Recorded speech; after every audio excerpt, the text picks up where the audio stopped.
Good day, my friends. It's your old pal Jordan the Lion and your old pal the Joster. How are you all doing today? I hope you said great or well or whatever it was. I hope it was something positive. Today I thought this would be kind of a fun day. We are visiting my family, so I thought, hey, let's go show you all the places that I have a memory in Troy, Ohio, where I grew up. Take you to where I was born, the houses I lived, the jobs I had, the places I went to school, anything that kind of has an interesting memory or a story about me. I thought today we'll go check it out. So I made a list of over 20 places that we're gonna go see together today. So Daze with Jordan the Lion, it begins right now. And you're along for the ride today too, aren't you? You're gonna go see some of Daddy's history. Oh wow, on the move. Well, my friends, welcome to Troy. We've been having some intermittent rains today, so we'll be dealing with that. But I was not born in Troy. I was actually born in the town next to this, Piqua Memorial Hospital. However, that was closed in 1998 and torn down. Houses are built there now. But my entire life was lived in Troy. So we're gonna explore Troy today. Well, it looks way, way different. It didn't have all the rock out front. It was just a white house. But this was my first home. My parents and my sister and I all lived here from the time I was born till I think 3.5 or 4 years old, and then we moved into the house on Barnhart. And when my parents ended up splitting up, my dad moved back into this house and stayed here until he passed away. But I remember when they got a divorce, spending a lot of weekends here watching horror movies with him, Friday the 13th and Nightmare on Elm Street and Texas Chainsaw Massacre, and he bought us three-wheelers. When I was 3, he got a small three-wheeler and a big three-wheeler for me and my sister, and he taught us how to ride it. And I used to ride, had a big backyard, so we'd ride all the way around the house constantly. And he worked out a deal with our neighbor, the Hatfields. There's a house there now, and I'll show you, but there was an empty field there, and we used to be able to ride our three-wheelers over there and ride through the field. But my dad ended up having cancer and fought it for a while, and they thought he was clear, and then it attacked his brain when I was 8, and he was in this house when it happened. He was in his room changing clothes, and he started having hallucinations, and they couldn't get him out of his room, so they finally had to get his dad, my grandpa, come over and coax him out of the room, and then they took him to the hospital, and he passed away about 2 weeks later. And then after he died, we sold this house. Like I said, it doesn't look anything like it did. When he had it, it was all white. I remember as a kid, all the paint flaking off, and I would always pick at it, and he'd say, "Don't pick at the paint." And then he finally replaced it all with siding, white siding. Like I said, he made a deal so we could ride our three-wheelers down here. I remember literally being 4, 5, 6 years old, riding my three-wheeler in the snow on this road, on this side of the street, not the way you're supposed to. Their house was here, the Hatfield's house, so that was here even then. But this property over here was just all a big field, and they had put 3 big mounds in it with dips, so you actually like had a course to ride through. So I would ride through that constantly in the snow and the rain, and really weird to see that there's a house there. But yeah, I could ride my three-wheeler all through that property. I don't remember this ever being like the nicest neighborhood, but it's definitely more run down than it ever was when my dad lived here in the late 80s. Yeah, it was really cool because it was all really overgrown except for the trails that we had created through there. And like I said, I remember there being like a hill here, and then a hill here, and a hill here, and if you took them too fast, you could wipe out, because I wiped out when I was a kid a couple of times. Before they made three-wheelers illegal, I remember, I think it was a Honda 150 is what I had, and then he had a bigger one that was his size, but he taught my sister, who was 5 years older than me, how to ride it, and so she rode that one. And I used to walk down this street all the time to a park that's right down here, because they had railroad tracks that were no longer in use, and it was always fun to go back there and like walk on the tracks or like try and pull the spikes up. Whoever lives here hasn't taken care of the yard for a while. They haven't collected their mail. I'm kind of wondering if they're alive, but this was a lot like what the field looked like. There was just a path through it when we were able to ride our three-wheelers through here. So there's the park that I used to go to, Waco Park, and that's all there was to it even then, just a slide and a couple of swings. Looks exactly the same. We used to walk through those bushes back there, and that's where the railroad tracks were. This was kindercare when I was a little kid. I hated this. I hated being dropped off here. Unfortunately, my parents had to work, and both of them had to work, and when I was a little squirt, from the earliest time I could remember, I would be brought here, and I remember just crying like crazy when they would drop me off, and like most of the I just hated it. I did not want to be here. I just felt like, even to this day, it's kind of why I always tell my grandpa, I said, I can't even imagine ever being in a convalescent home or anything because of being here. Like, it warded me off of that. It's why I would never drop Jaw off at a facility to watch him or anything like that. I don't know, the group environment care facility thing, the way they ran it in those days here, it was just a scarring experience. And when I was driving by, I didn't actually think it was still here anymore. I glanced over and saw it, and I said, I gotta mention that, because that was like, those memories still stick with me and are still really ingrained in my memory. The forced nap time and the white cots that we had to sleep on and things like that. So here was our second family home. This was the home that we always referred to as being the house on Barnhart Road. And this was, I remember my parents moving us in here, and I always thought this house was really cool and really nice, but I don't remember much about it on the inside. What I do remember, though, is that my parents' bedroom was right over in here, and I used to watch the A-Team in there a lot. He-Man and the A-Team a ton, and my mom would watch soap operas, and at that time Meg Ryan was on one of the soap operas, and her character's name was Betsy, and I had a crush on Betsy when we lived in this house. And my mom's favorite dog passed away when we lived here, Tia. We buried her in the backyard. So now I've brought you over to Concord Elementary School. This was where, at the age of 5 years old, I, as a little squirt, became a kindergartner. I became a Concord Comet and attended kindergarten and only kindergarten here. My parents ended up moving. Actually, I believe this is when they got a divorce, and so we moved out of the house we were living in into an apartment, and I switched schools to now attend Haywood Elementary School. Since I only spent 1 year here, I don't remember a whole lot of it, but what I do remember is I remember the classroom being at that end of the building. I was in Mrs. Donaldson's class, and I remember my first day of class realizing that I thought girls were cute. Before that, you know, I only knew them as like kids at the park and stuff, but I remember thinking like, wow, she's cute. And I remember learning how to write letters and numbers here at this school. It's so crazy to see this now, but when my parents split up, when it was all said and done, my mom and my sister and I, we all moved into this apartment on Henley Road. The left window on the top was mine, my sister's was the right.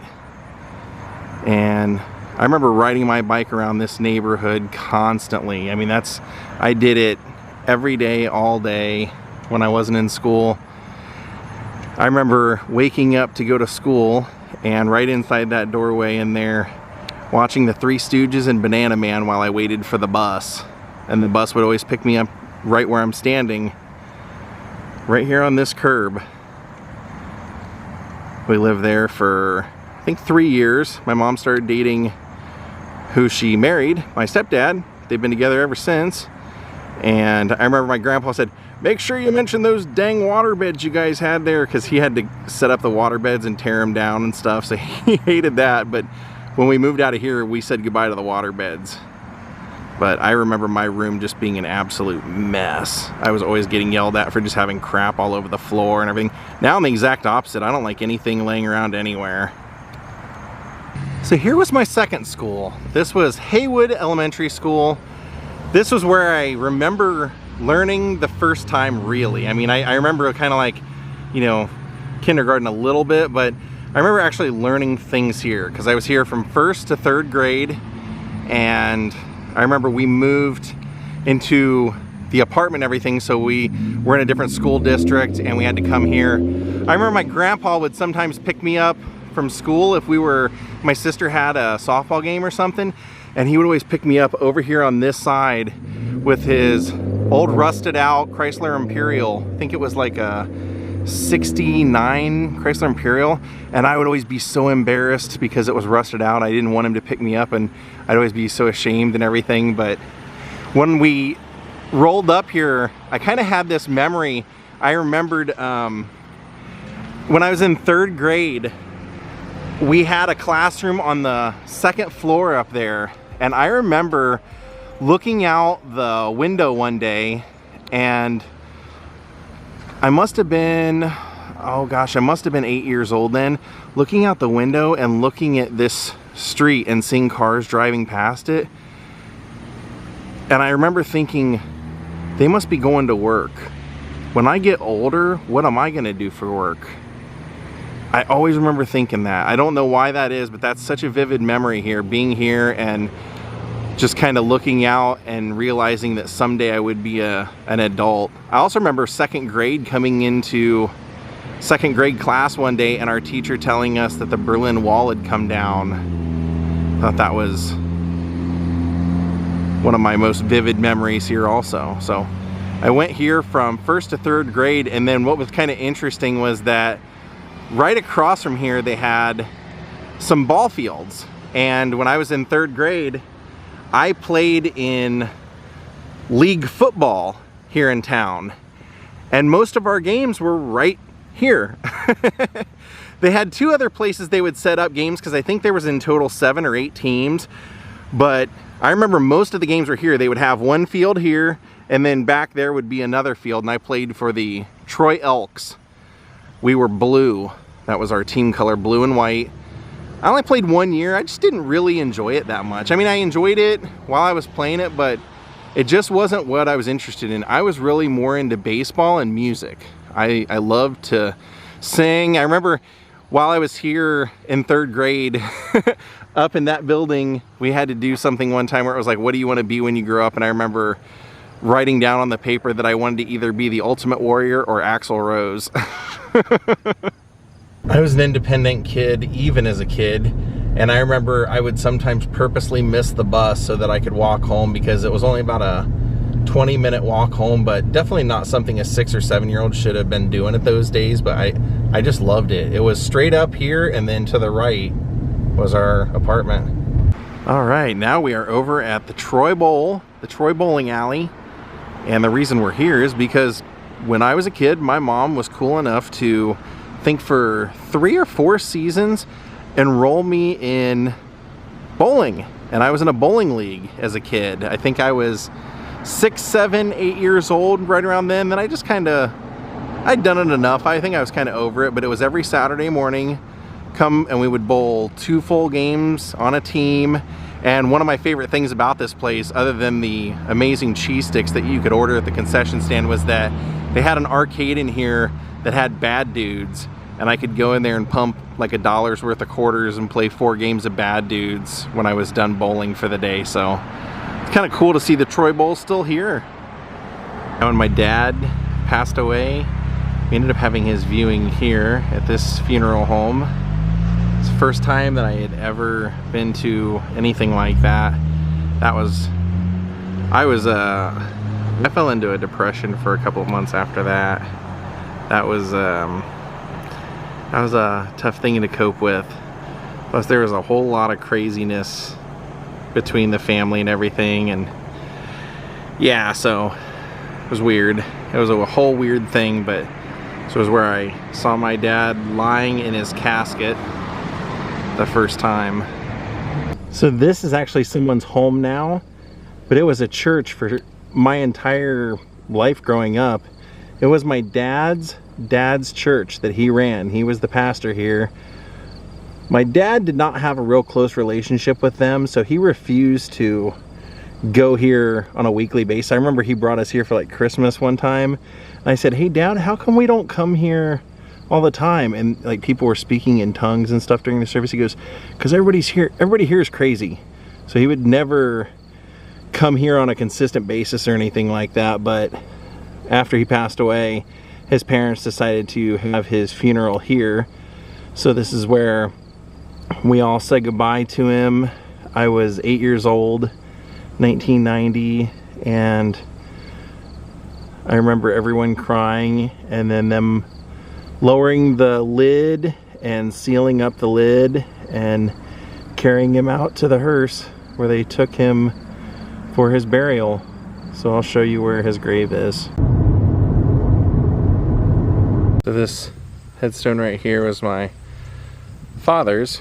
I don't personally think he would have chose to be buried out here, but I also don't think he particularly really would have cared either way where he ended up, because he used to tell my mom, let the dead bury the dead. He didn't go to funerals and stuff like that, so I don't think he probably ever thought about this day. So he's here by his grandmother and his parents.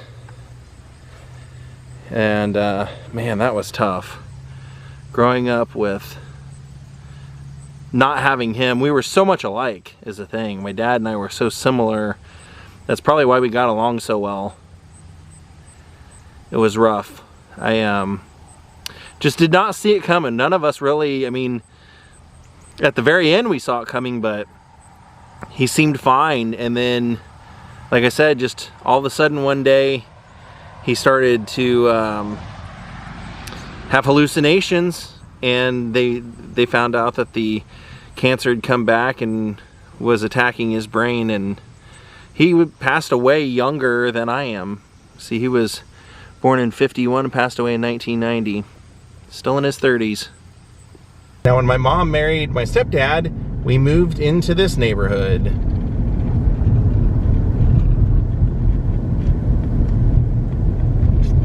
So when the four of us all moved in together, we moved into this house right before 4th grade started. I was here until right when 6th grade ended. We bought a house and moved. This was the house on North Road, and this bedroom right here in the corner, this was mine. My sister's was the next window over, but mine was right there. I remember playing with wrestling action figures a ton there when I was in 4th grade, because my dad had passed away, and I just fell into a major depression, never left my room for about 3 months. I wouldn't go out and ride bikes or do anything. I also remember listening to Appetite for Destruction in there constantly. I had like a wall tapestry from Appetite for Destruction. Then had a basketball hoop in the driveway eventually. I used to use that constantly. I used to mow the neighbor's yard over here. The blue house, I'd make a little extra money by mowing their yard. Sometimes mow our yard, and my sister and I would pass in the back. People freaked out when I mentioned at the Field of Dreams that I didn't have anybody to pass the ball with, and they're like, you don't pass the ball in baseball. You play catch or you throw the ball. I'm like, around here, when I was growing up, it was called pass. You'd say, hey, do you want to go pass? And that meant grab your glove and a ball and go out there. So we used to do this in the backyard a lot, and throw the football in the backyard a lot here. But that black railing was never there when we lived here. Kind of a boring, basic looking house when we lived here. We didn't own it, we rented it. Let me show you where the school was.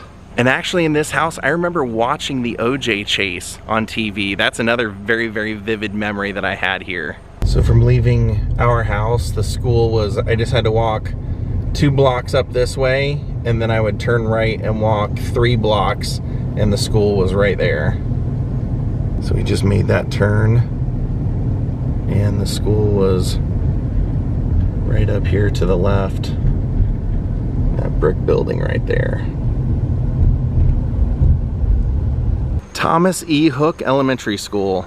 I remember really kind of enjoying my time here, because they were, at this school, they seemed like they really enjoyed teaching. I remember my 4th grade class was right over here, and I didn't really like my teacher that much, but I liked the other 4th grade teacher, and he was the one that would teach us social studies. We had to go to his room for social studies. And he just had a very wild, fantastical personality. His name was Mr. Gibbons. And when he told a story, he just like brought it to life. He brought the characters to life with loud sounds and gave it a personality. I remember just thinking like, wow, I didn't know what a showman was, but now I look back and I go, wow, what a showman he was. So when I was in 4th grade, my classroom was this one. And the room next to it, I believe, was Mr. Gibbons' class. And then I had 5th grade right up in here, Mrs. Hammond's class. I believe that was Mrs. Hammond's class. And I remember loving and like learning to love music here. We had a great music teacher here, Mrs. Hess, and they had xylophones and glockenspiels and all that stuff, and you'd have to go to music class twice a week, and she just made it fun. She was a fun person, and I remember that was the first time I ever had to sing, and she had all the kids sing because she wanted to know who could sing for like an assembly for like a group. And I remember her listening to me, like she would walk right up to you and listen. She pulled me aside and she said, "Hey, you gotta sing louder. You're a good singer and you gotta help those that are struggling." And I remember going, I'm a good singer? Wow. But also, I remember like one of the weird negative things here was that we had a principal here that seemed like a really nice, awesome, cool guy. And right after I went to 7th grade and went off to junior high, he got busted for like inappropriateness with female students. And I remember that was like the first time I'd ever heard of anything like that ever happening. Like that to me was just like, I almost like didn't believe it because it just wasn't something that I ever knew was possible. But 6th grade was a big deal. I'm going to show you where the 6th grade class was. Now, it was this back, very, very back classroom when I was in 6th grade. I had Mr. Holly. Mr. Holly was a very unique guy because he was 6'7". And anybody that they thought, this is my impression, anybody they thought was kind of a wild child or anybody that might need kept in line a little bit, they put in Mr. Holly's class. So of course I ended up there. But he and I got along great because he loved baseball, he loved history, he loved trivia, and the things that he taught us were most of the history that I love now. Greek history, Roman history, the Egyptians, the Sumerians, all that stuff. But he used to give, our mascot here was the Pirates, and he was famous in this school because he gave away pirate passes. If he saw you do something that was unexpected or above and beyond what a student would do, he would just randomly give you a pirate pass. And those pirate passes you could redeem for, sometimes he would, quarterly, he would have a pirate pass day, and you could buy things. He would go out and buy all kinds of stuff at stores, bring them in, and then with your pirate passes, like say for 3 pirate passes, you could buy this thing with it. And so it was cool. If you had the most pirate passes, what you could get was, see, he was cutting edge. This must have been 1992, because he was one of the first people that I ever heard of having a Macintosh computer. He had his own Macintosh computer that he bought himself and had in here. He had a cell phone, those old like Zach Morris style cell phones. He had a car phone. And I remember he would always challenge me to baseball trivia for pirate passes. He would say, "Do you want to wager all of your pirate passes? And if you get this right, I'll give you 1,000 pirate passes." And he would ask me some just insane question. And I remember like he did it twice. One time I got it wrong and lost all my pirate passes. And then one time I got it right, and it was like a huge deal. Everybody was like, "Oh my gosh, you're the first millionaire in like elementary school history." But if you got enough of them and you got your parents' permission, he would take you out for lunch, any like fast food place that you wanted to go one day, and you were allowed to make a call on his cell phone, on his car phone or whatever, just the novelty of it. So he was a cool dude. But I remember the year that I had him, I got heavy into learning about fashion, like seeing people on TV and going, "Oh, that's how you dress cool." And I remember really being into Saved by the Bell while I was here and trying to dress like Zach Morris and cut my hair like Zach Morris and everything while I was in 6th grade. Now, also, I used to play over here at this park, not only at recess, but on the weekends and stuff. And now there's a gate up and everything that you can kind of see over there, a fence. But back in the day when I was living off allowance and I only had like usually like $5 or $10, when the fair would come around, people didn't know it, but you could cut through those trees and you'd have to walk for about 5 or 10 minutes and you would eventually end up the very back of the Miami County Fairgrounds, where all the people that are like have horse trailers and everything are parking their vehicles, and you could just kind of sneak in without paying. And I used to do that a lot when I was a kid. I think the statute of limitations are up on that though now. Now let me show you, this actually was the school that I made some really good friends, and after school we would go play football. I'm going to show you where we used to play football. So when we were kids, that gate wasn't there and nobody lived in that house. We never saw anybody there. So we would, every single day after school, unless it was snowing, we would play football right there in that open grass, my friends and I. And this was only a block away from where I had my paper route. Let me show you that. So I wanted to get a Ken Griffey Jr. Upper Deck rookie baseball card when I was in, I think I was in 5th grade. And I found out you could get a paper route and you could make about $20 to $30 a week delivering papers. So I came over here. This lady was in charge of the neighborhood. They would drop off all the newspapers here. She would count them out, put them in stacks for all the newspaper carriers, and then we'd have to come over here and pick them up. So she gave me a job, and this is where I picked up the papers. Now on Saturdays and Sundays, you had to deliver them super early. So my grandpa would come pick me up over at that house that I showed you on North Road, and he would drive over here and we'd do the papers together, because Sundays they were just too heavy for me to be able to do them by myself. John, we're gonna show everybody where Daddy's paper route was. It was only about 4 blocks long, but it was all on one street. Okay, so my route started right here at this brick house with the white garage door. And then I would come right down here. I would turn right here. And I had about 7 or 8 houses right here on this street, going up and down this street. They always had a big box of Jack Daniel's whiskey sitting in their garage when I deliver the paper. And then I would turn down this road, and my paper route was on Fleet Road. So of course I would do both sides of the street. I think I had 40 papers to deliver. So these were some of the houses, and I used to walk every single day listening to a Walkman or a Discman, and just kind of like dreaming about someday being a, you guys are gonna laugh, being like a pop singer, or, you know, just having a career where I was a performer doing concerts and stuff. I would just always, I'd listen to like Boyz II Men and All For One and stuff like that, and just kind of like dream of being a performer and having the life that they had. And yes, I got that baseball card with the very first paycheck I got, and I bought a lot of stuff then. I loved feeling independent, having my own money. Most of these houses haven't changed one bit. They look exactly the same way they did then. And that was the last house on my route for the day. Right there would always be there. So I'm just showing you this Donato's because there are things around it I'm going to talk about. But this Donato's was kind of special to me because at the time it was a Hardee's. And every single Saturday and Sunday after my grandpa and I would do my paper route together, he would always take me through the drive-thru here and get me a breakfast sandwich. I just thought that was always such a nice thing for him to do. And when I told him I was going to do this kind of video today, and I said, I'm going to talk about the paper route, and he said, remember when I used to take you to Hardee's? So I just said, you know, I'm going to put that on. But right across the street was the Troy Public Library.